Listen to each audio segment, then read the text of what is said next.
সাবেক আইজিপি চৌধুরী আব্দুল্লাহ মামুন আজ ট্রাইব্যুনালে দোষ স্বীকার করে রাজসাক্ষী হয়েছেন। বৃহস্পতিবার আন্তর্জাতিক অপরাধ ট্রাইব্যুনাল 1-এর 3 সদস্যের বেঞ্চ এই সিদ্ধান্ত দেন।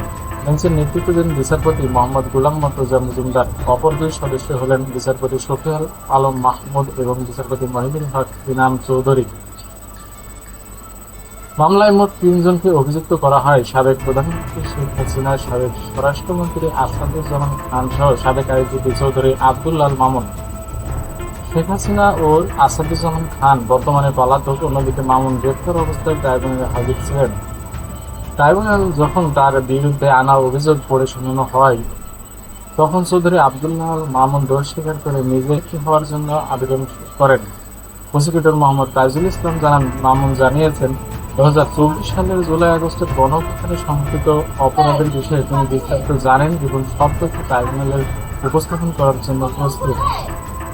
রাজসাক্ষী হিসাবে মামুনের নিরাপত্তা নিয়ে উদ্বেগ প্রকাশ করেন তার আইনজীবী। ট্রাইব্যুনাল বিষয়টি বিবেচনায় নিয়ে নিরাপত্তা নিশ্চিতের নির্দেশ দিয়েছেন।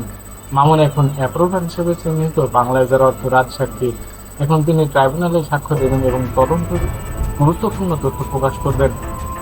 একজন সাবেক আইজিপির এভাবে দোষ স্বীকার এবং রাজসাক্ষী বাংলাদেশের আইনি ইতিহাসে নজিরবিহীন ঘটনা। এই স্বীকারোক্তি বিচারিক প্রক্রিয়ায় নতুন দিক উন্মোচন করতে পারে এবং অন্য অভিযুক্তদের বিচারের গুরুত্বপূর্ণ ভূমিকা রাখতে পারে।